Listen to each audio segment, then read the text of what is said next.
ये अनजाने में मुझसे कितना घोर पाप हो गया। मैंने वाल्खील्य ऋषियों के तपस्या का स्थान बदल दिया। कहीं क्रोध में आकर इन्होंने मुझे श्राप दे दिया तो? पुत्र, अनजाने में ही सही, किंतु भूल तो तुमसे हुई है, और इसके लिए ऋषिवर तुम्हें जो भी दंड देते हैं तुम्हें स्वीकार करना होगा पुत्र। हे नारायण, कहीं मेरी इस भूल के कारण मेरी माँ को बड़ी माँ की दास्ता से मुक्त कराने में मुझे विलंब न हो जाए।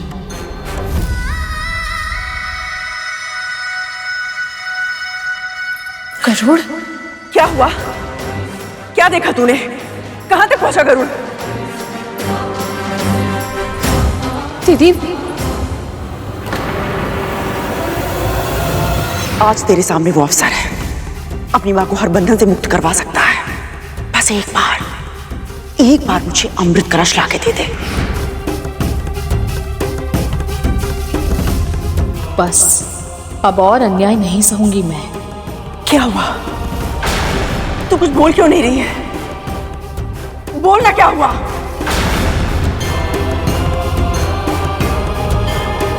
क्या बोलूं? ये बोलूं कि मैं नहीं जानती आपके 1 सहस्त्र पुत्रों के लिए अमृत लाने के प्रयास में मेरा पुत्र जीवित बचेगा भी या नहीं। अब तक आपने मेरे साथ जो भी किया उसे अपना प्रायश्चित समझकर मैं सहती रही। यहां तक कि जब आपने अरुण के जीवन के साथ वो घिनौना खेल खेला, तब भी मैंने आपको नहीं, अपने भीतर की ईर्ष्या को दोष दिया। पर गरुड़ के बारे में ऐसा नहीं होगा। आज तक गरुड़ के साथ जो भी बुरा हुआ है उसका कारण आप ही हैं। यदि अब आपके कारण मेरे पुत्र के साथ कुछ भी बुरा हुआ तो स्मरण रखिएगा दीदी, मैं आपको कभी क्षमा नहीं करूंगी।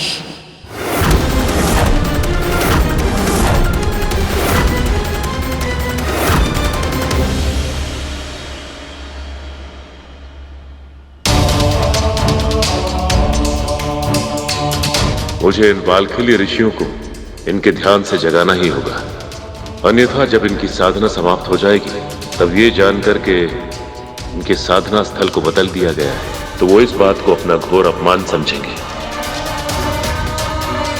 हे प्रभु विष्णु, भूलवश मुझसे ये कितना बड़ा पाप हो गया।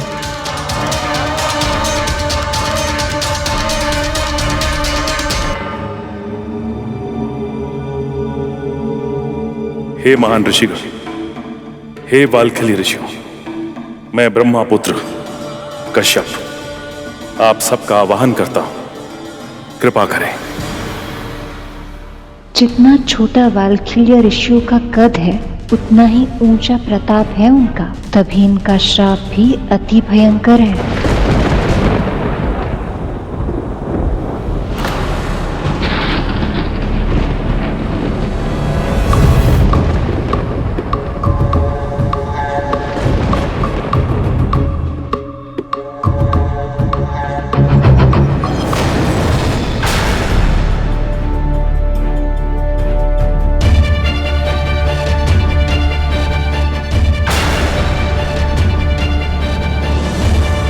महर्षि कश्यप, यह तो आपका आश्रम है। हम सब यहां कैसे और इस अवस्था में?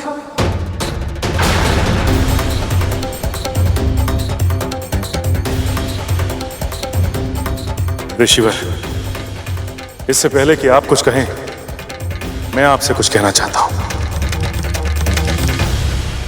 ऋषिवर, मेरे पुत्र से त्रुटि हुई है और वो आप लोगों को भूलवश यहां ले आया।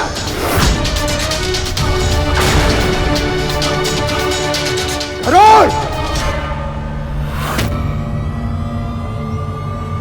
तुझे अपनी असीम शक्ति और इस विशाल का आकार पर अभिमान हो गया है।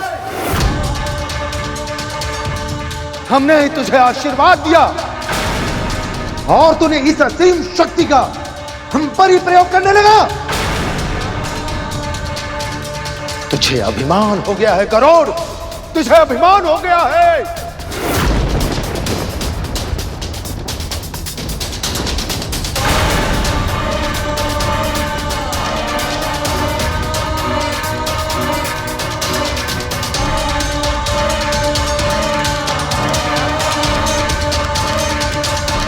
ऋषिवर, मेरे पुत्र से ये त्रुटि भूलवश हुई है।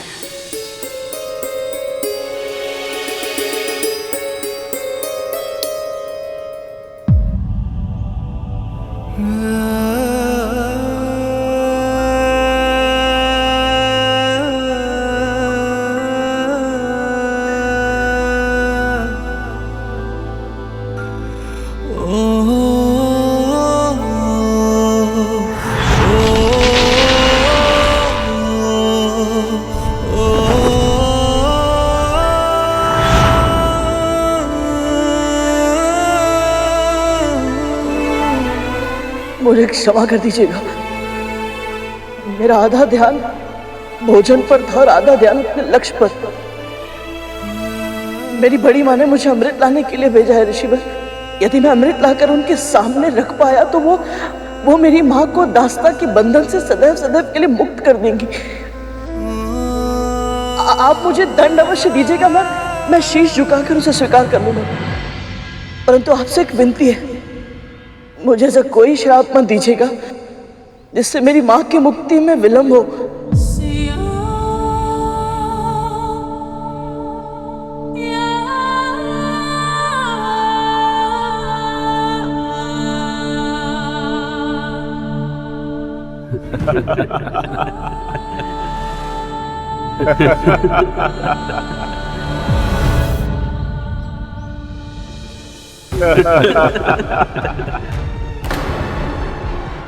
पुत्र गरुड़, हम भला तुम्हें दंड कैसे दे सकते हैं? तुम तो स्वयं ही अपने आप को इतना कठिन दंड दे रहे हो। हम तुम्हें अब दंड नहीं, आशीर्वाद देंगे। तू और तेरी मां ने अब तक बहुत कष्ट सहे, किंतु अब नहीं। जिस लक्ष्य की प्राप्ति के लिए तू इस यात्रा पर निकला है, तुझे वह अवश्य प्राप्त होगा। यह मेरा आशीर्वाद है पुत्र, यह मेरा आशीर्वाद है पुत्र, यह मेरा आशीर्वाद है।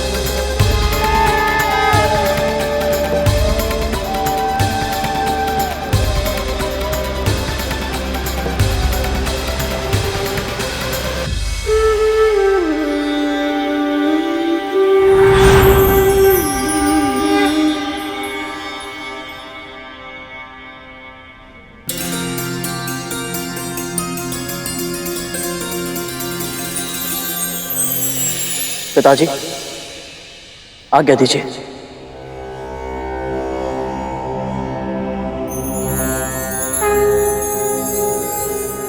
सफल हो पुत्र।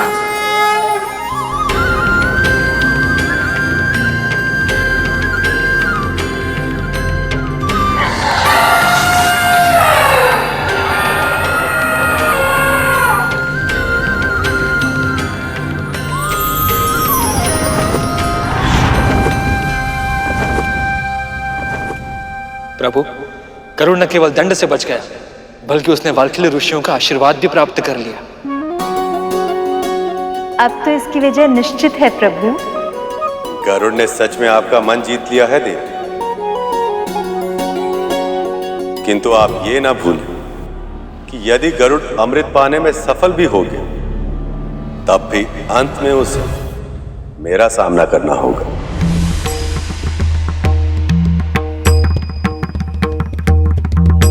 आपने ही कहा था प्रभु, ऋषियों की वाणी सत्य करने के लिए भगवान को अपनी योजनाएं बदलनी पड़ती है। अब तो वाल्खिल्य ऋषि ने गरुड़ को आशीर्वाद भी दे दिया। अब यदि भक्त और भगवान के बीच टकराव होता भी है, तो भगवान को अपने पग पीछे करने ही होंगे। ये सब आपने किया है,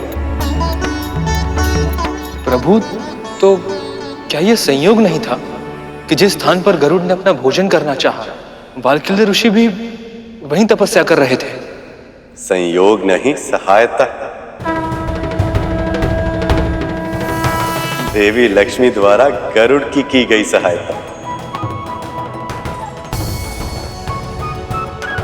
हाँ शेष, देवी लक्ष्मी ने ही गरुड़ को स्थान का आभास करवाया था।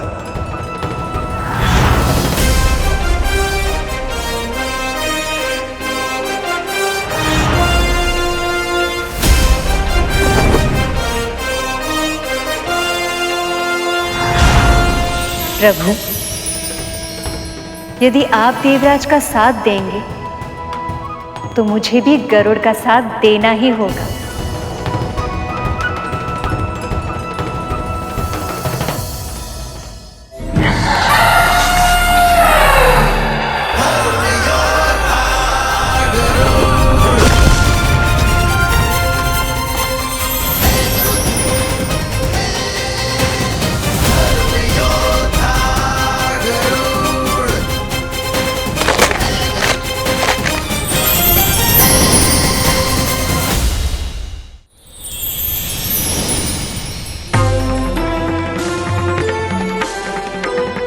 प्रणाम स्वीकार करें ऋषिवर। आपका बहुत बहुत धन्यवाद पक्षीराज। आपने हमारे जीवन के श्राप का अंत कर दिया। आपने जो हम पर उपकार किया है उसका ऋण चुकाना असंभव है पक्षीराज। फिर भी आपकी जो इच्छा हो वरदान मांग लीजिए पक्षीराज। मेरी तो केवल एक ही इच्छा है ऋषिवर, अपनी माँ को दास्ता के बंधन से मुक्त कराना, क्योंकि इसके लिए मुझे बड़ी माँ के सामने अमृत लाकर रखना होगा। इसीलिए ऋषिवर, यदि संभव है तो आप मुझे यही आशीर्वाद दीजिए कि देवताओं से अमृत छीनकर अपनी माँ को मुक्त कराने के इस क्रम में मुझसे कोई अधर्म ना हो। पक्षीराज, ऐसा उपकारी वरदान आज तक हमने किसी और को मांगते हुए नहीं देखा। जो निस्वार्थ भाव से माँ की सेवा करता है वो अनजाने में भी अधर्म नहीं कर सकता। आप निश्चिंत रहें पक्षीराज, इस परीक्षा में आपके धर्म की रक्षा अवश्य होगी। तथास्तु। बहुत बहुत आभार ऋषिवर।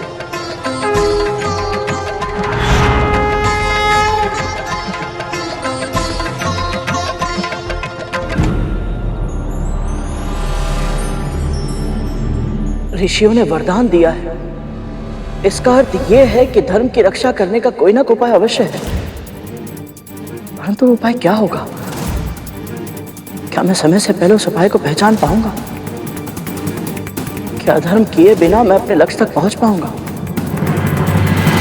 माँ, अब क्या होगा ये जानने की उत्सुकता से मेरे मन में घबराहट हो रही। मैं जानता हूं कि गरुड़ के साथ विंता माँ, कद्रू माँ, पिताजी वाल्कील्य ऋषि और अनेक महापुरुषों का आशीर्वाद है, इसलिए मन में कहीं ना कहीं एक आशा है कि वो सफल अवश्य होगा। परंतु अमृत की रक्षा स्वयं प्रभु कर रहे हैं, इसलिए मन में एक संशय भी है। गरुड़ अपने लक्ष्य में सफल होगा भी तो कैसे? ये संशय तो मेरे मन में भी एक ज्वलंत प्रश्न बनकर कौंध रहा है शेष। देवराज और गरुड़ का संबंध पहले से ही तनावपूर्ण है, और ऐसे में गरुड़ की मंशा चाहे कितनी भी पवित्र क्यों ना हो, देवराज अमृत पाने की इसके प्रयास को कैसी प्रतिक्रिया देंगे ये तो मैं भी नहीं जानती। पर मैं जानता, कम से कम स्वागत तो नहीं ही करेंगे।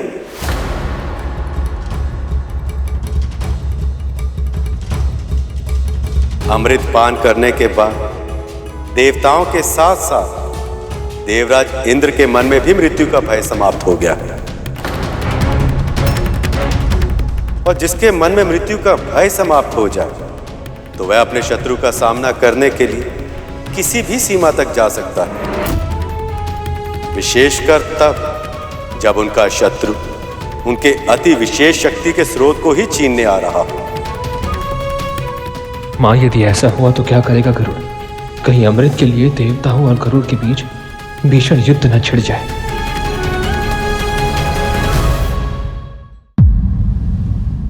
जितने समय तक स्वर्ग लोक पर हमारा शासन नहीं था, उतने समय में पृथ्वीवासियों को अनेक कष्ट सहने पर विवश होना पड़ा।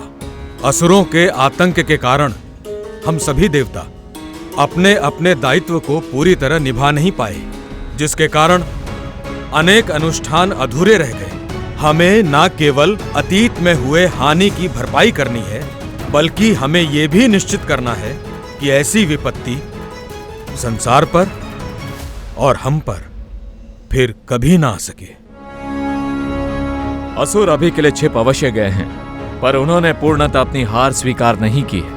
वो प्रतीक्षा कर रहे हैं कि हम सभी अपने अपने दैनिक कार्य में व्यस्त होकर असावधान हो जाएं, ताकि वो हम पर आक्रमण कर सके। ऐसा दोबारा नहीं होना चाहिए। यदि हमारी असतर्कता और भूल से अमृत किसी अयोग्य के पास चला गया, तो इतनी कठिनाइयों से सृष्टि में जो हमने संतुलन बनाया है, वह फिर से असंतुलित हो जाएगा। शनिदेव, कृपया आप अपनी सतर्क दृष्टि हम पर सदैव बनाए रखिएगा, ताकि हम कभी अत्यधिक संतुष्ट होकर असावधान हो ना पाएं।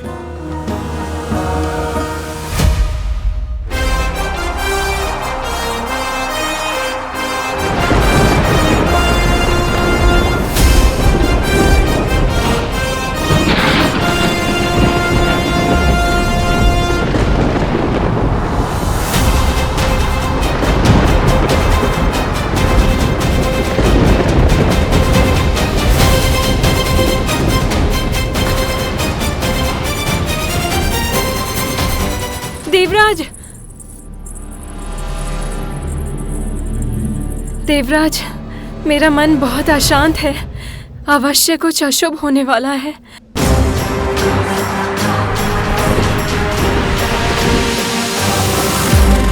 गरुड़ जिस तीव्र वेग से यहाँ आ रहा है, वो अकारण नहीं हो सकता। मुझे भी आभास हुआ है इंद्रदेव कि अमृत लेने आ रहा है वो।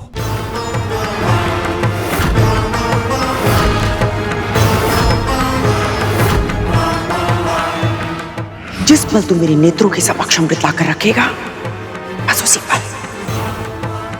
पल तुझे और तेरी मां को अपनी दासता के बंधन से सदैव सदैव के लिए मुक्त कर दूंगी।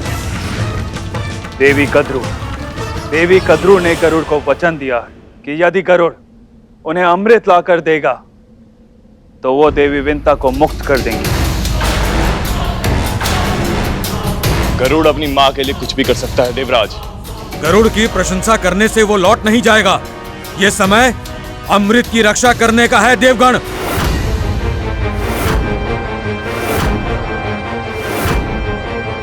अमृत का सुरक्षा चक्र बहुत कड़ा है पिताजी, उसे गरुड़ कभी नहीं भेद पाएगा।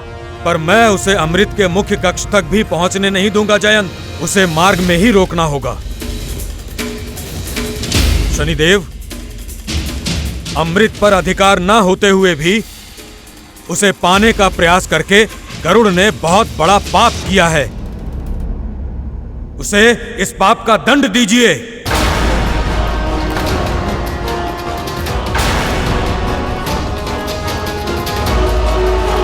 देवराज इंद्र आक्रामक हो रहे हैं प्रभु, वो भी समय से पहले और आवश्यकता से अधिक। देवराज की ऐसी प्रतिक्रिया उनकी असुरक्षा के कारण है शेष। जब तक अमृत सुरक्षित था, तब तक ये सारे संसार की रक्षा के लिए चिंतित थे, और अब जब इनकी शक्ति के स्रोत पर आक्रमण हो रहा है, तब ये उसके अतिरिक्त और कुछ सोच ही नहीं पा रहे। इंद्र ये कभी स्वीकार नहीं करेगा, पर गरुड़ की शक्ति इंद्र से अधिक है, और इस बात का आभास उन्हें भी है। इसलिए वे अपने प्रतिद्वंदी को कोई अवसर नहीं देना चाहते। मुझे पूरा विश्वास है कि गरुड़ को रोकने के लिए इंद्र अपने सभी साधनों, अपनी संपूर्ण शक्ति का इस्तेमाल करेंगे।